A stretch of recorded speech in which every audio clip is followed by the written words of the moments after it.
So we have our inventory for the facial database, so we can create different facial status by adding uh, the photos from the PCs.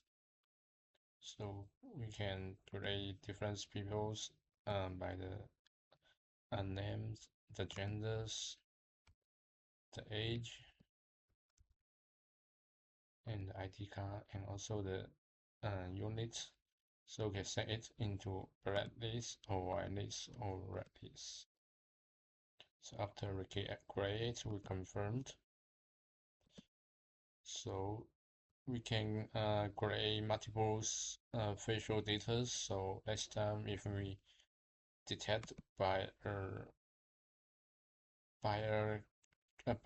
AI bot, so we can show all the data here. So we can do the search by the white list, just for example, to search it.